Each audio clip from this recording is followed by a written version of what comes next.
To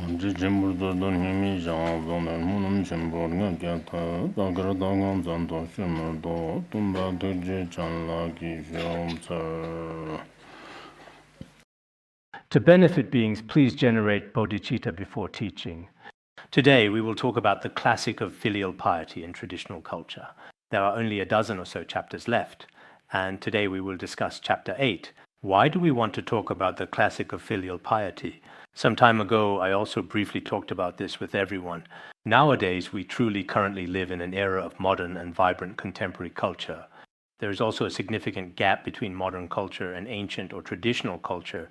And then Eastern culture and Western culture are blending with each other, but there are also many distinct conflicts. There is also a certain profound gap between religious thought and scientific concepts.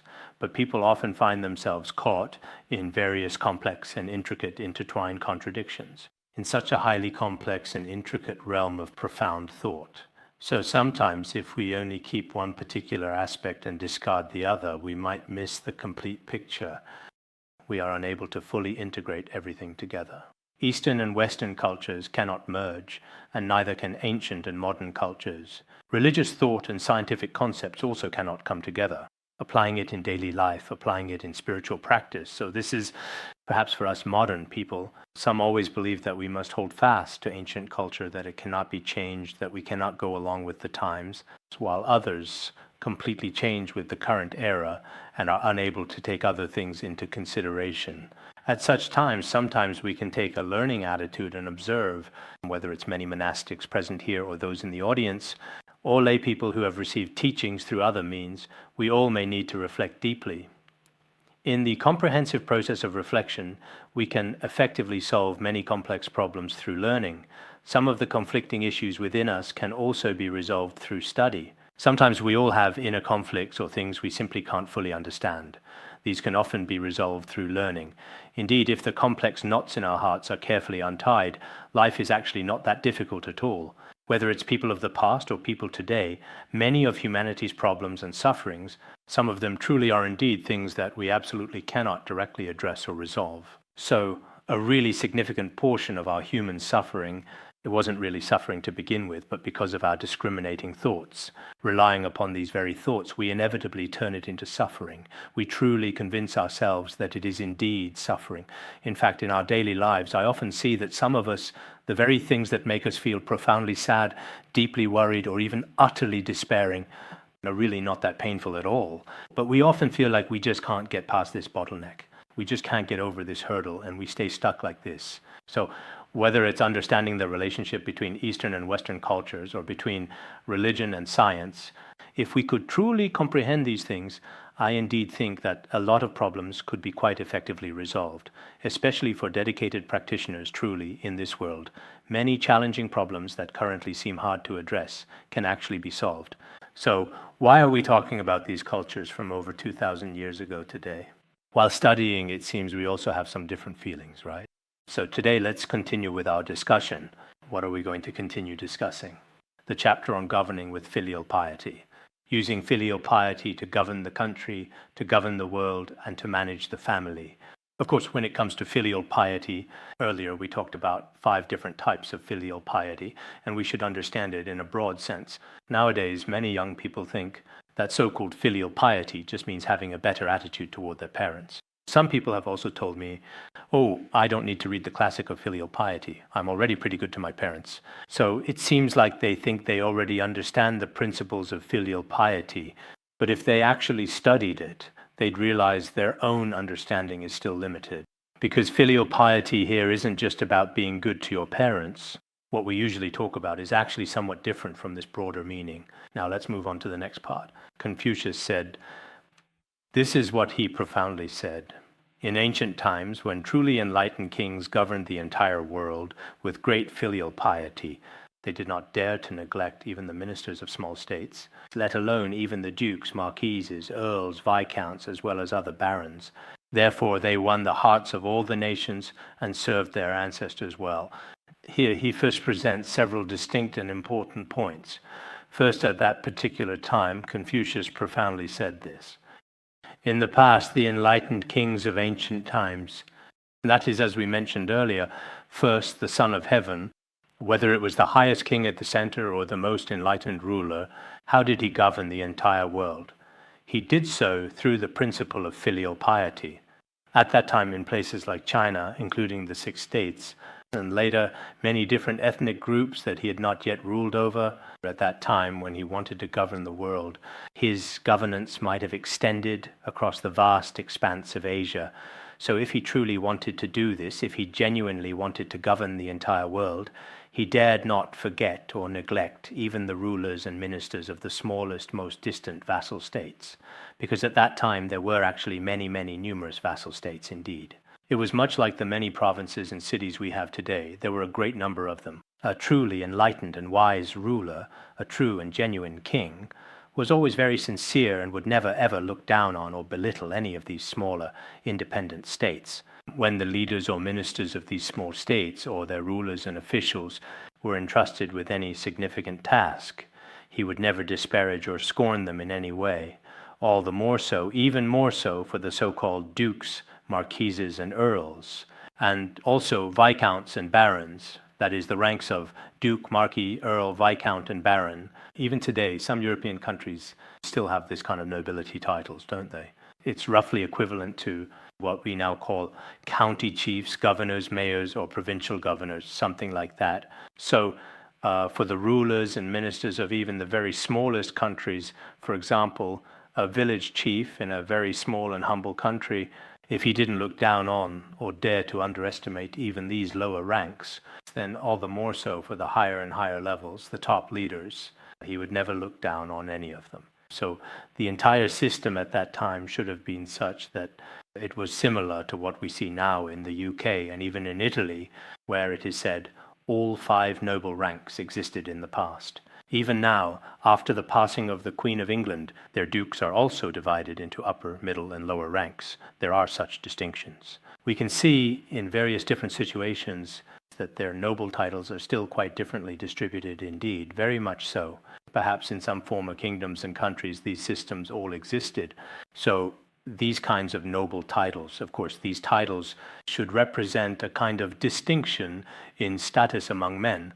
What we mainly want to say today is that whether you are governing the entire world, a vast country, or even a family, you should truly never look down on or despise those under your direct authority. We must, according to the Buddhist perspective, care for and truly support them with a deep compassion and a sense of equality. This is the principle of the classic of filial piety that we are discussing today. So when we look at leaders in many countries around the world today, or consider the way people act, is it really like this? Perhaps to some extent there is still a certain gap. People are showing more and more special respect to those in higher positions and are willing to serve them in various beneficial ways. But when it truly comes to people of a lower status, whether it's their economic strength or their physical appearance, their social standing, or their reputation, those individuals who have nothing at all in our current modern society, many people look down on them and don't even see them as people. With this kind of attitude, for example, in daily life, when their superior comes, their expression, gaze, and attitude are completely different. And if it's someone beneath them, especially someone of humble status, when such a person comes, their attitude is completely different. Even in everyday interactions, people are extremely pragmatic. For example, when an ordinary person comes by, their attitude toward them isn't very good. But if it's someone with a certain elevated status, someone with considerable wealth or good fortune, wow, so that's truly who you are. And then their entire expression changes instantly. This is how many people often behave in actual real life. But in fact, from the profound perspective of the classic of filial piety, as a son of heaven, if one were to govern all the people under heaven, even when it comes to the smallest of vassal states, when ordinary lords and ministers come to him, he would never ever look down upon them, not even for a moment. So we may not always have the blessings or the inherent ability to govern the entire world, but in reality, in our daily lives, we also frequently encounter people who are weaker than us in various significant ways.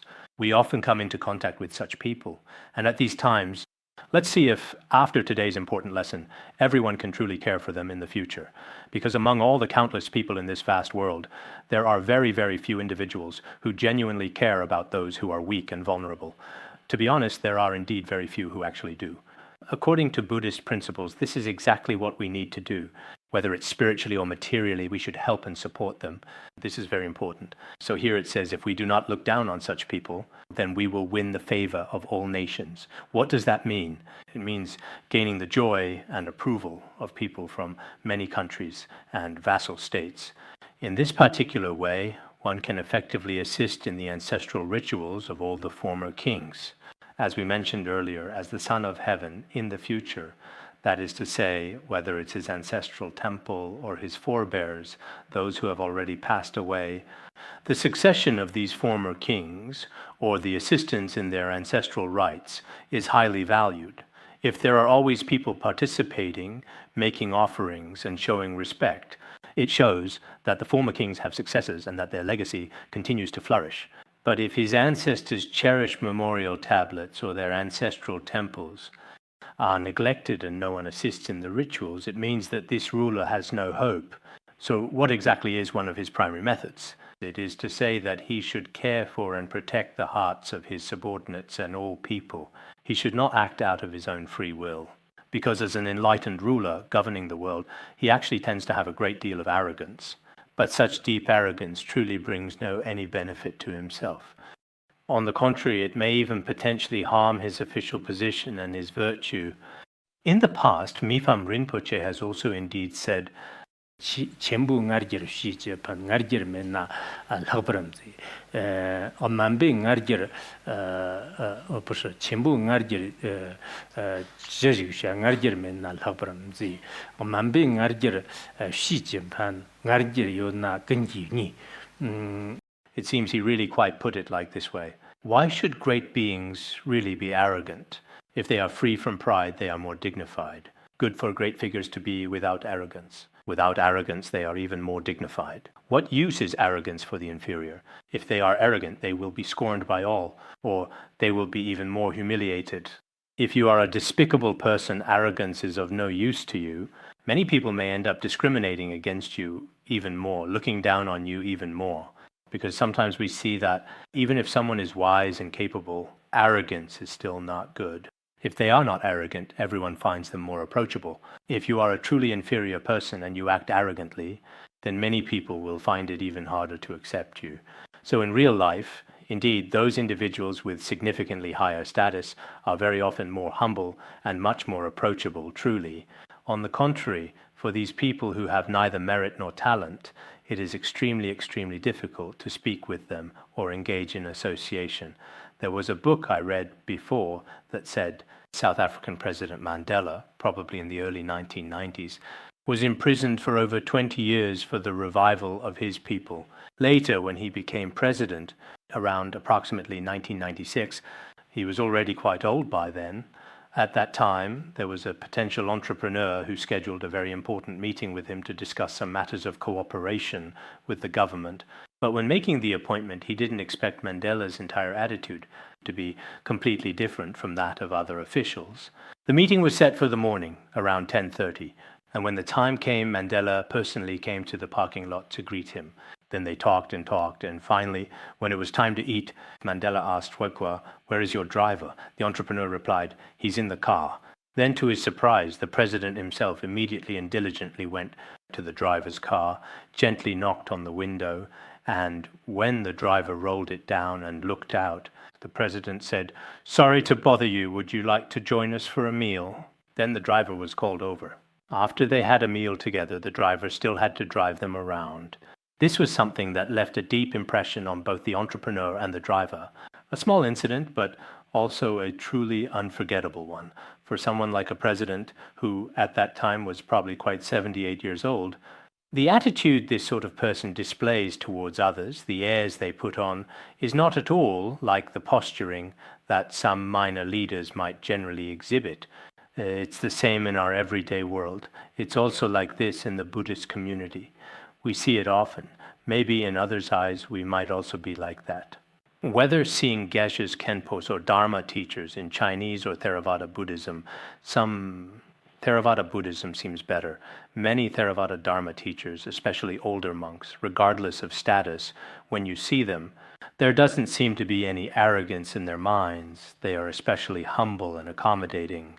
But in Tibetan Buddhism and Chinese Buddhism, in this respect, some great masters and eminent monks always remain actually just sitting on a bench or a Dharma throne. There's nothing so remarkable about that. If the mind lacks true qualities, then just sitting on a Dharma throne made of wood or metal doesn't mean anything. That is not a sign of their merit. Of course, sometimes out of a deep respect for the Dharma, we are not saying that so-called Dharma thrones are truly unnecessary. But if sitting on such a high seat gives rise to arrogance, then it doesn't really benefit sentient beings or oneself. So sometimes, Dharma teachers, I also hope that since you are young people in the future, you will definitely have many opportunities where others will respect you. But as you receive more and more respect, don't become arrogant. There's really nothing to be arrogant about. I mentioned this the other day as well. I said that sometimes, I don't know how others see me, but in my own heart, I feel that I truly have no arrogance. If I were arrogant, I know what kind of person I really am. Whether in wisdom, compassion, strength, or the merits of the three trainings, no matter which aspect, I haven't surpassed others. If I haven't surpassed others, then what is there in my own mind to be arrogant about? Going along with others, this might also be very important. This is not something I'm pretending. Some people deliberately pretend that they have no arrogance. They appear very kind and friendly in front of others, but this can also fall into another extreme. So what are we talking about here? For example, a king. As for a king, he is especially accommodating to all these officials. Especially towards the lowest ranking officials, those with the smallest positions, he receives them with great warmth. In the past, I have also encountered some so-called leaders whose attitudes are completely different, especially towards ordinary people. No matter if you are a religious person or not, they show even more concern. They listen to all your hardships and are able to accept all of it. From a worldly perspective, this is called being a statesman. A so-called statesman is not necessarily someone who writes a book, just reading 2 or 3 books and saying, I'm doing research. Actually, that's not really research either. A true statesman and a true researcher, in fact, it was the same in ancient times as it is now. Those who truly win the hearts of the people, and to win the hearts of the people, they genuinely, sincerely want to care for the disadvantaged groups. Such wise individuals can be called statesmen. This is the first layer of meaning. The attitude of the Son of Heaven toward people of a lower status is precisely like this. Next, this particular reference should refer to the feudal lords. Those who govern a country dare not insult the widowed and the orphaned, let alone the esteemed scholars and the common people.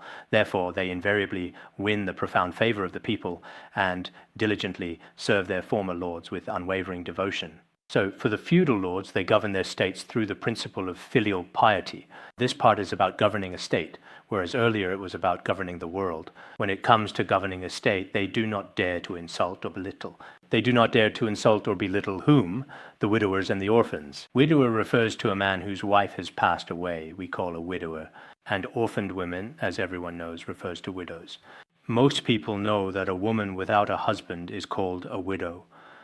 But what about a man without a wife, a widower? It seems that nowadays, in everyday life, this term is used less frequently. In society, there are generally 4 types of people who are considered pitiable or poor. One of these is the widower, another is the widow, which everyone is familiar with. Then there is the orphan. A child without a father or mother is called an orphan. And another is called du. Parents without children are called du, right? So the 4 distinct types are the widower, the widow, the orphan, and the du. These 4 categories are commonly known as the 4 types of the poor. We should recognize that in every country in the world, these people are truly pitiable. For example, in a family, those who have gone through a divorce, they often face certain pressures in life, especially if their loved ones have passed away. The emotional blow, they no longer have a partner in life, no one to cooperate with. So this is also a kind of profound suffering, especially for ordinary lay people. If a young child has no parents, then indeed their entire life is also very painful. And when parents have no one to take care of them, in other words, when they are alone, they are also pitiable, having no children of their own, whether their children have died or don't care about them. In any such case, there are more and more lonely people in cities. So for these 4 types of people, a nation that governs the world does not dare to treat them with contempt. It does not insult them. but it also focuses on them, making them the main targets of poverty alleviation efforts. It emphasizes caring for them, whether with compassion or kindness. In our current society, for example, in schools, we mainly take in orphans from single-parent families. This is actually very important. At our school, for many years, everyone has been concerned about this. We check whether they have parents. If both parents are gone and they are orphans, we especially admit these students and provide them with some tuition assistance. If they have only a father or only a mother, even if it's a single-parent family, after all, as a child, regardless of their psychological state or daily life, they still face difficulties. So we also focus on helping them. Many of our foundations and schools do just this. I often hear people ask, what is your family situation like? He says, I don't have a father at home, and some say, I don't have a mother. In such cases, wow, that's a difficult situation. Nothing more to say. But in today's society, honestly, every year when we provide educational assistance, we always find that some parents aren't actually dead, but it's basically as if they are. There was a girl before who told me, my father passed away a long time ago. Could you provide me with some tuition assistance? I thought her father had really passed away. But then, after more than a year, I heard that she actually had a father. So I asked her, didn't you say you didn't have a father? She said, I don't dare. I'll message you soon. Then she messaged me, though my father is alive, he ignores my mother and me. I felt he died long ago. I later felt it was true. Some children, even though their parents are still alive, if they've never cared for them, is really no different from being an orphan, right? People like this are truly the ones who genuinely deserve our concern. As a monarch, as the king of a vassal state, if he helps these people, then compared to the so-called intellectuals or elites, not to mention the ordinary common people, because they have the ability to survive on their own and they have complete families. So for these people, it's even less of a concern. Therefore, by doing this, the hearts of many common people are filled with joy. In this way, more and more people will gather. Eventually, many people will participate in the ancestral temple, ceremonies and memorial rites for the former rulers. Many people will care and many will help with the rituals. Didn't we mention earlier that at that time, as these monarchs, whether it's the memorial days after a person's death or the soul and spirit tablets after death, including some other aspects that are highly valued in this regard, when we carefully look at the long history, we can clearly see that some powerful kings and influential monarchs, even before they died, would make preparations in these areas. For example, the terracotta army of Emperor Qin Shi Huang. There are different historical interpretations, but mainly it was for when he would eventually leave this world. He would have a lot of companions, and at that time there were many troops. Now, it seems that only a portion of the terracotta army has been unearthed. It remains one of the world's great mysteries. But inside all the human and horse figures, each and every one of those statues is different from all the others. And the materials that were used in their construction were also, for that particular time period, extremely durable and long-lasting. So, looking at some fascinating ancient history, we can see, including places like the Temple of Heaven and the Temple of Earth in Beijing today. In the past, monarchs would often go there to worship various spirits and revered deities. For example, in some stories and historical accounts about Emperor Kangxi, when the entire country experienced drought, or when disasters struck the nation, he would often go there to pray and to repent for his sins. He would frequently wonder if some unfortunate prisoners who were locked up in jail were actually innocent individuals. Then, through various means, he would sometimes release many of them. Those who were wrongfully accused would be released, and then rainfall would become abundant.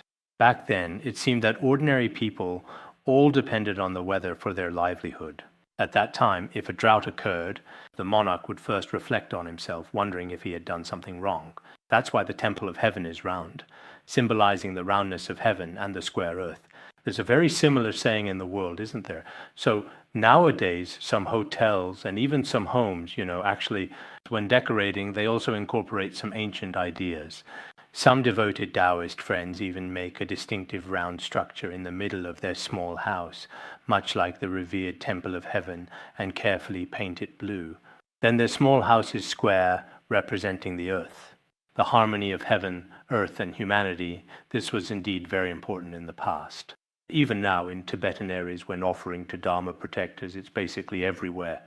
when making offerings to Dharma protectors, it is actually an offering to the local earth deity at that time, because in our world, whether it's favorable weather or not, many auspicious and inauspicious things in the world, on one hand, are caused by humans, and on the other hand, by nature.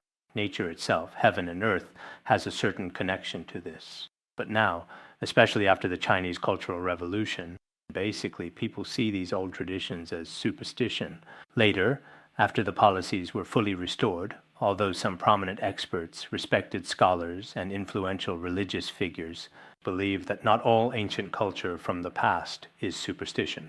Of course, some parts, because so much time has passed, and there were also some folk sayings at the time, which may have appeared in some documents. So those aspects are unacceptable, but some parts are indeed verifiable by modern science and can be readily validated by religion. In our daily lives, there are both darkness and shadow. There should be darkness, but there is also some light. As for the darker aspects, the wisdom of the ancients should be explored. So in these respects, we can't just throw everything away. But basically, most of it is gone. It seems that in the past, in Han regions as well, within their own families, for example, my father's father, there were always many ancestral tablets, including in their own homes. There were special family genealogies of ancestors. These were always kept there. But now it seems that in Hong Kong and a few other places, some traditions are still preserved to some extent. Some of their descendants, their children, still care a lot about their great-grandfathers and ancestors. They have always paid close attention to this aspect. Sometimes they often go to repent, burn incense, offer lamps, and so on. There are different practices, but we can't say that all of these are just superstitions. Indeed, there is some truly mysterious science within them. Many Western scientists are also actively researching this area. So, what exactly is this? This is something that, as a monarch, if he treats all these people well, then his own succession to the throne will go smoothly. And as a vassal state, these things are also very helpful indeed. The common people are also truly happy in their hearts and live very joyful and fulfilling lives. Mifam Rinpoche also mentioned this important point in the treatise on the modes of a ruler. If the monarch protects his subjects well, the family members support the monarch. If the monarch is particularly good at supporting the hearts of his followers and all the people, then the people were very kind to him. At the same time, it can bring happiness and peace to the whole country. At this time, throughout the entire country, all people are able to live a truly happy, deeply fulfilling, and wonderfully peaceful life. In fact, the common people also profoundly rely upon the immense power and benevolent care of their esteemed monarch. If the monarch treats the people well, the people will also in turn treat him well. These two are completely dependent on each other, forming a crucial relationship. For example, if a tree is exceptionally lush and vibrant, then many birds would naturally gather upon its branches. Conversely, if this particular tree has absolutely no leaves, flowers, or fruit at all, appearing completely barren, then birds would certainly never come near it. This seems to be a very logical observation. In the same way, as a leader, it is very important to care for those around you. Some people just put themselves above everyone else and don't care about others. With this kind of attitude, it's likely that they will lose the support of the people more and more. If this continues gradually, especially now when the whole world is moving toward democracy, why is it that some leaders, regardless of whether they truly care or not in their hearts, monarchs in many countries around the world each have their own ways of showing concern for the people? There are several important reasons for this as well. This is indeed the second significant layer of meaning. The second layer of meaning is about the feudal lords just mentioned, specifically how they genuinely care for the common people under their benevolent rule. We should earnestly start caring for widowers, widows, elderly people living alone, and orphans. We also sincerely hope that in the future, even if we don't become great kings of feudal states ourselves, in almost any given situation, there will surely be many people all around us. I distinctly remember there was a particular time when a fellow practitioner asked me for help regarding some matters about joining a class. At the time, I wanted to help, but I was invigilating an exam and didn't have the time. But later on, it seems that perhaps the Dharma teacher also sometimes didn't manage to show enough care. I've thought about this for a long time afterwards. That fellow practitioner couldn't be found later, and I didn't really know them well.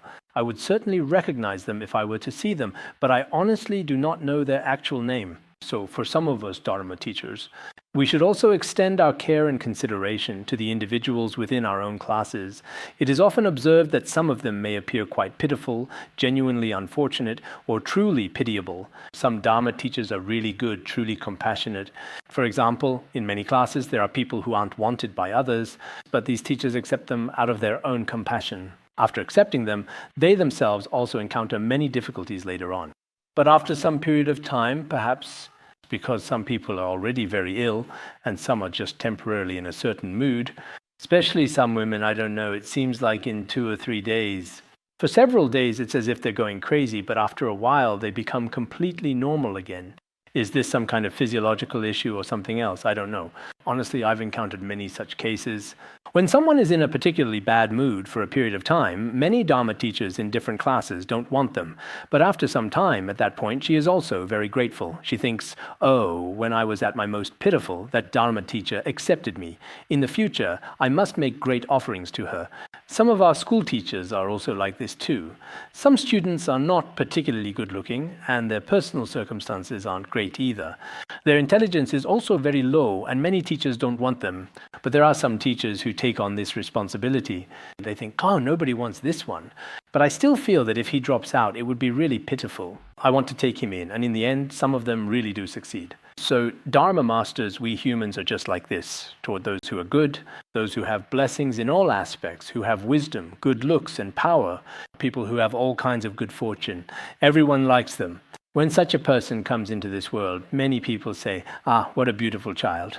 But if the child is born with a cleft lip, for example, no one wants to interact with them. People are just like this. But if someone has compassion, they should try their best to take on the responsibility, even though in the end this might bring some danger or difficulty to themselves. I've also seen some Dharma masters who sometimes feel that from a management perspective there are some troubles here and there, but sometimes for those truly pitiful people whom no one really wants, it's also very important to show a little bit of care indeed. Otherwise, in this day and age, no one dares to take responsibility.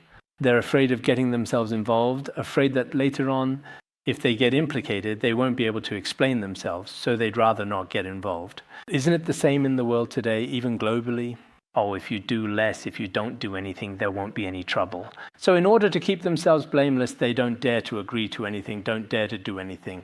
Sometimes even when something needs to be done and requires a leader's approval, they simply say, oh, you go ask that person, you go ask someone else, and then just keep passing the buck.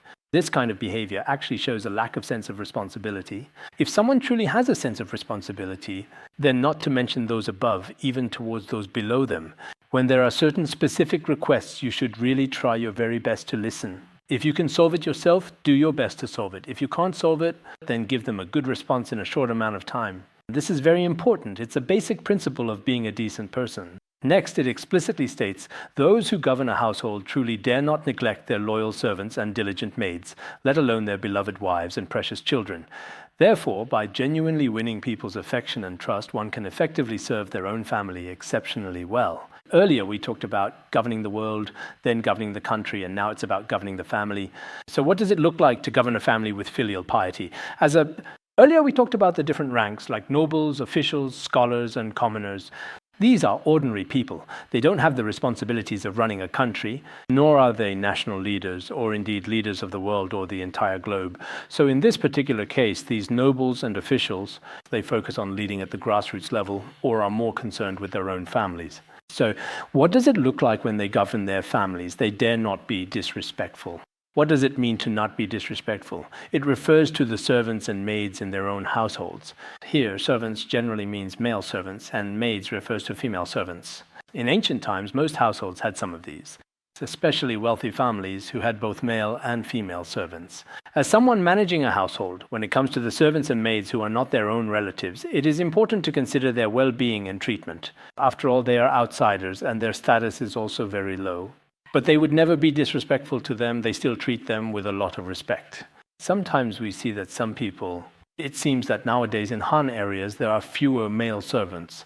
As for women, specifically those often referred to as nannies or aunties, I've noticed that in some families with better conditions, they often have an auntie at home. Some people treat the auntie very well, like asking first, "Auntie, have you eaten?" They cook for themselves and then invite the auntie to eat, but the auntie is still sleeping in. There really are indeed cases just like this. Some individuals, for various reasons, do not introduce other family members at home to visitors. When new guests arrive, they say, "This is our family's auntie." The auntie must be introduced first. It seems that in foreign countries there are also many so-called nannies or aunties. In places like the Philippines, there are even some male servants. This is also quite common, and other countries have it too. In the past, in Tibetan areas, there were also many male and female servants. But now it seems there aren't that many anymore. Even in many Tibetan areas now, so-called nannies are quite rare indeed. Some people who are well off still have them nowadays.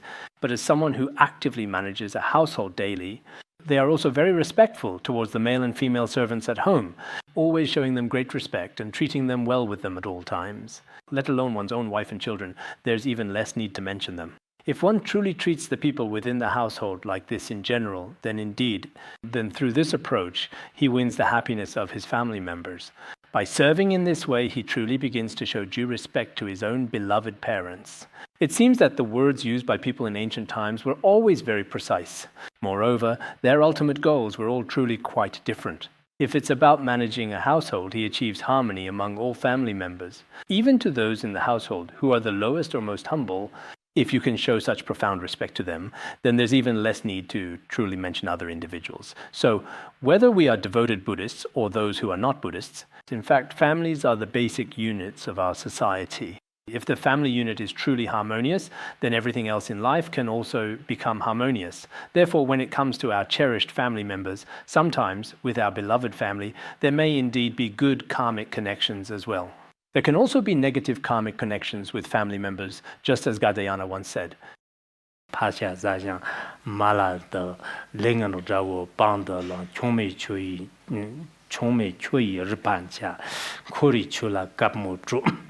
At that time when Venerable Gadayana visited a family, he witnessed some very rare situations within the family, which moved him to reflect. He said, "Eating the father's flesh, beating the mother, and holding in one's arms a child who is the result of negative karma from a previous life. Then the wife gnaws on her husband's bones. Truly the workings of samsara are rare and extraordinary." He then recited a verse. This story is probably very familiar to everyone. Some people might think it's a bit unbelievable, but in reality, that's how the laws of samsara work. Perhaps within our own families, sometimes good karmic connections bring us together, and perhaps in some cases, some families have poor relationships with endless conflict. Yesterday, I was watching a short video. It was also about some fellow villagers, a Tibetan family. The two of them kept bickering non-stop, and then they started arguing. It was quite entertaining. Sometimes, among ordinary people, it seems like you can see the same thing on TV nowadays too. Sometimes when families argue, there's really nothing serious behind it. They just start fighting over some trivial matter, a minor disagreement. After the argument, the wife was about to hit him. That's just how families are. Nowadays, if many people experience family discord, it can be very painful and distressing. But if you really want to manage your family well, it benefits everyone. If someone treats you badly, try not to make a big deal out of small issues. Try to resolve things peacefully as much as possible. That's a really good approach. Sometimes we might indeed have some abilities or strengths ourselves. For example, nowadays, if we've achieved a bit of success in the world at that time towards our family members and relatives, we might not take them really seriously at all. However, that's not a very good way to handle things either. Even if you possess great power, never look down on others. This is what Mifam Rinpoche said in the treatise on the modes of a ruler. If you can embrace and accept others, it will increase your own perfection. Even if you have great abilities, it's best not to belittle others. If you try your best to approach things with compassion, gradually it will be very beneficial for yourself. There are some very successful people who also maintain their families very well, and they do so with great dedication, and have good relationships with everyone, both above and below them. No resentment between superiors and subordinates, thus there is peace. What is peace? It means having no grudges with those above or below you, that is peace. This is what the ancients said: no resentment between superiors and subordinates, no resentment towards those above or below you. When we talk about peace, we tend to think that as long as there is no war in the world, that is called peace. But in fact, peace is not like that. True peace means that with your family, for example, if I am a member of the family, I have a good relationship with my parents, and I also have a good relationship with my children. I also have a very good relationship with my beloved siblings. If each and every person can truly keep their own mind in check, that is indeed a very good and positive thing. Many successful people, in fact, in their actions, they are truly kind to both outsiders and those close to them.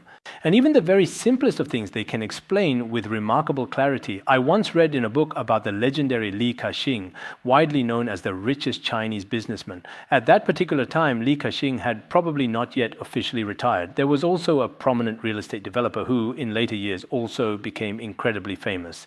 Back then, when he wasn't that well known, he made an appointment. It seemed there were a few people with him. When the appointed time for the scheduled meeting finally arrived at last, as he was taking the elevator up, Mr. Li Ka-shing himself personally came up and was already waiting patiently at the elevator door. Then he invited them inside. After they came in, he then shook hands with each and every person individually. Then he had everyone draw lots and gave each person a number. Actually, this number was for taking some lovely photos with him later and for dining together afterwards. And at that time, he was 76 years old, a 76-year-old man. And when he spoke with everyone all together, he addressed them. He was completely attentive to everyone's feelings and could take care of everyone. He would frequently switch between speaking fluent English and his native Cantonese. Then, during the lunch gathering, there were precisely 4 tables. He diligently spent about 15 minutes at each of these 4 tables, actively accompanying the guests. When they were finally leaving, he once again shook hands with every single person present. He personally saw them off all the way to the elevator door. These detailed gestures show that a successful person, he didn't achieve success by being aloof or looking down on others, because a successful person pays attention to small details and cares for everyone's feelings. This truly applies not only in the family, but also in our everyday life.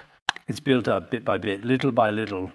Some of us might be like, only interacting with and shaking hands with people we like, and when it comes to people we don't like, if we run into them somewhere, we just ignore them and walk away.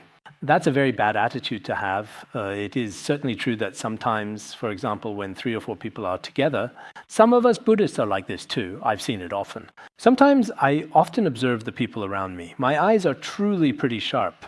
I can really see what's on their minds, whether their relationships aren't very good. Yesterday, during our meeting, I noticed that 2 people didn't get along very well.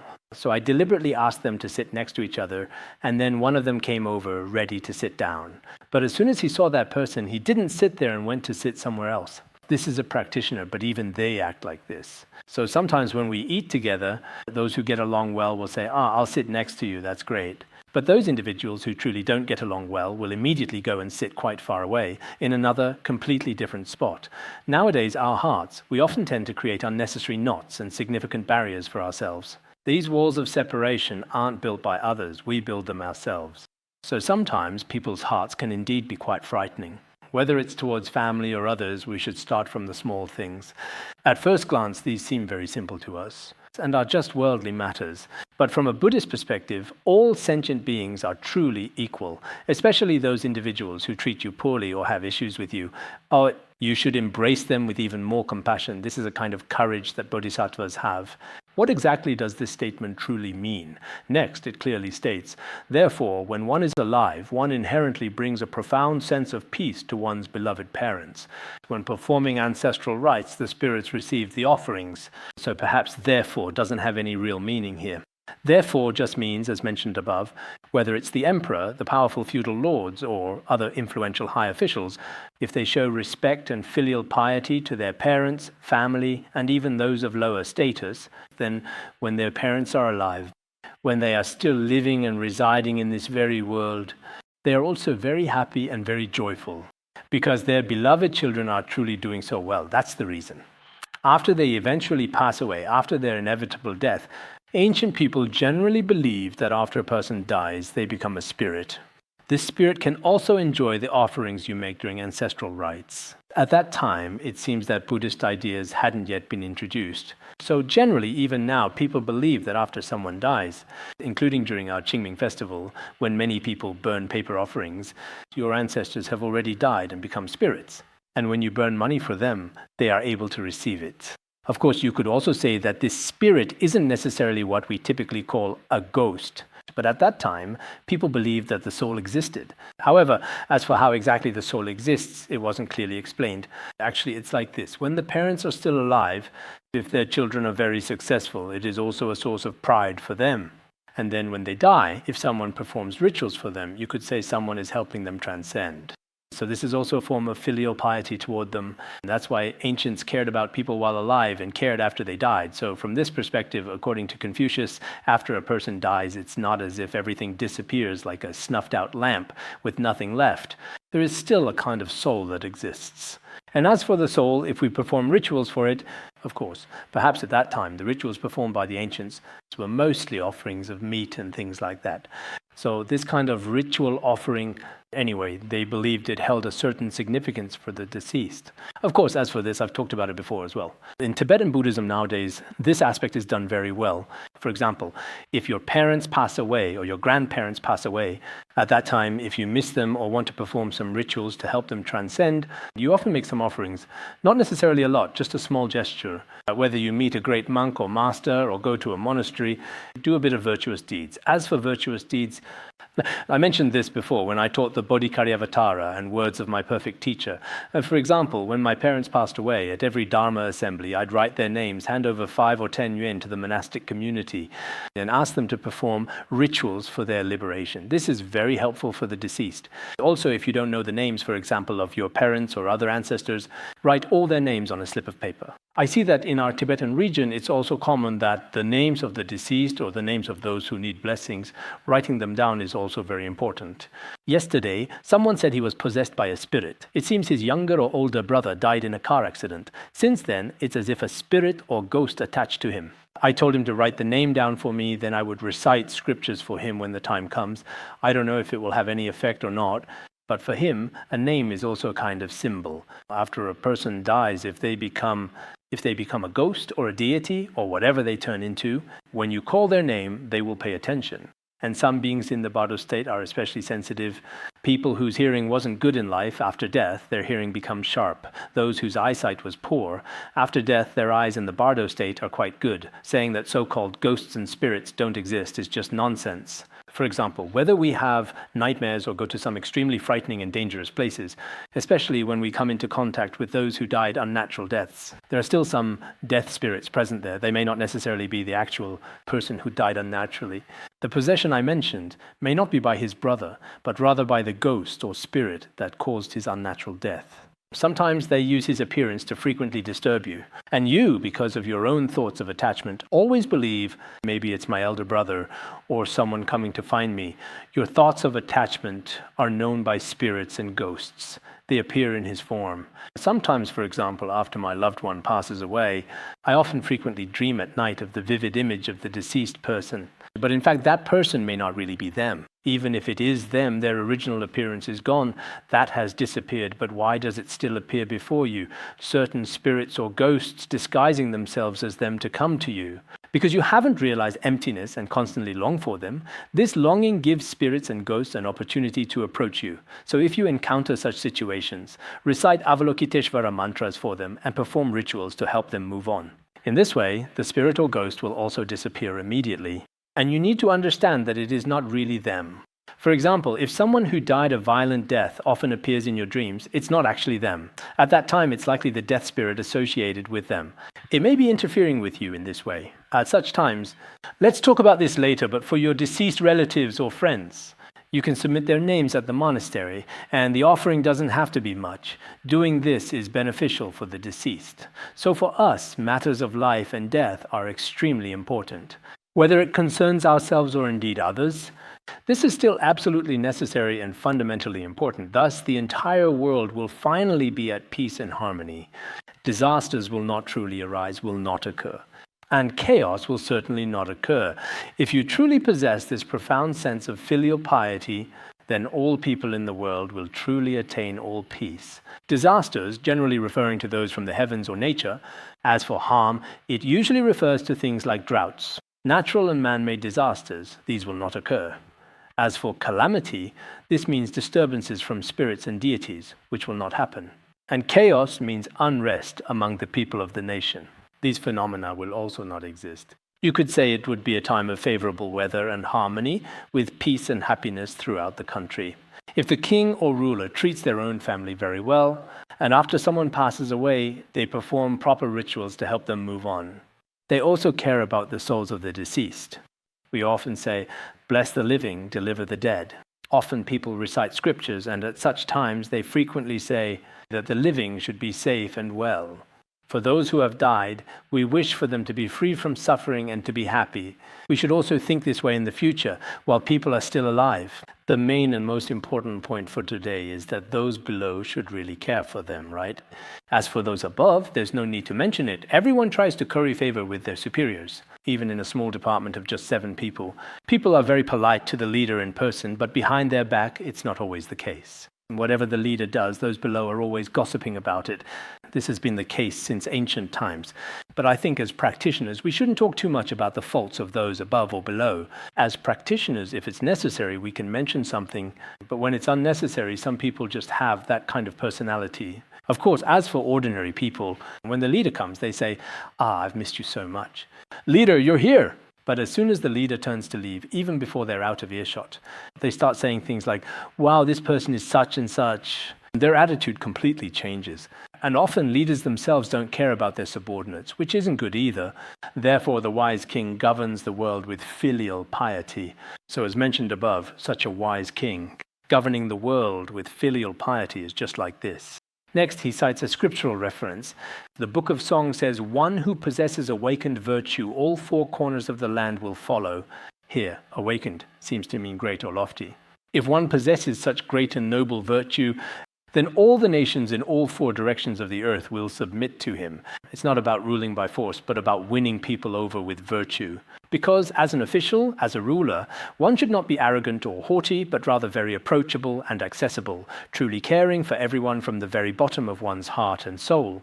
I also sincerely hope that many of our esteemed leaders, no matter if you are a lay person or ordained or what group you are in, if you lead a small group, an association or a monastery, if you are a leader, you should do your best within the scope of your own influence to have a sense of responsibility for people and those under your care. Don't think of yourself as above everyone else. Nowadays, some, once they attain a position, forget these statuses are truly impermanent. Look, for example, hasn't the former president of Malaysia already been arrested? Not long ago, was it last year, the female president of South Korea was also impeached, right? Now it seems she's been sentenced to over 20 years. There are many such positions, even who are respected by thousands of people. In the end, when they lose status, it's all gone. Truly, there is nothing to be arrogant about. In the past, even among the Buddhist community, great masters like the omniscient Khenpo, who made such significant contributions to the entire Buddhist world, did not have arrogance. Later, the Khem people acted quite harshly and expelled him from the monastery. When he was expelled and went down the mountain, didn't he write a poem? I think I roughly translated it before. If even the omniscient Khenpo could be expelled at that time, then for the rest of us, there's really nothing we can do. But indeed, we see that history is like this, and reality is the same. Therefore, when you have a little bit of status, you must never be arrogant. Sakya Pandita also said, "Arrogance makes people ignorant, and greed makes people shameless." If someone is very excessively greedy, they truly have absolutely no sense of shame whatsoever. If someone is very profoundly arrogant, then they genuinely have no wisdom or understanding. If one constantly and habitually looks down on their own personal attendance, then this particular leader is absolutely bound to decline. If a leader often belittles those who are under their authority, then that leader is bound to step down sooner or later.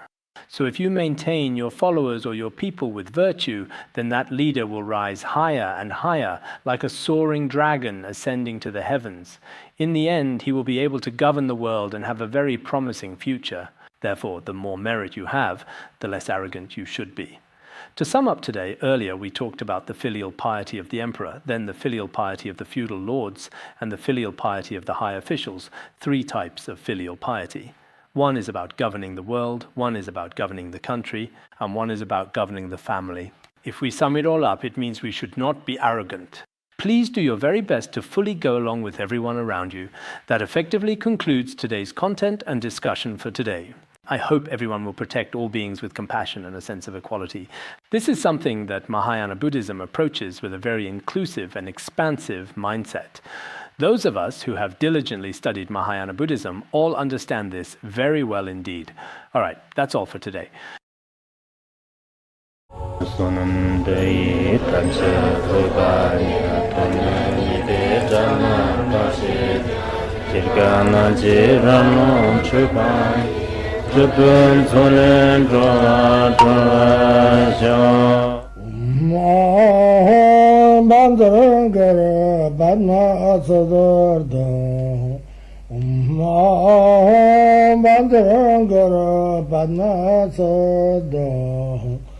Om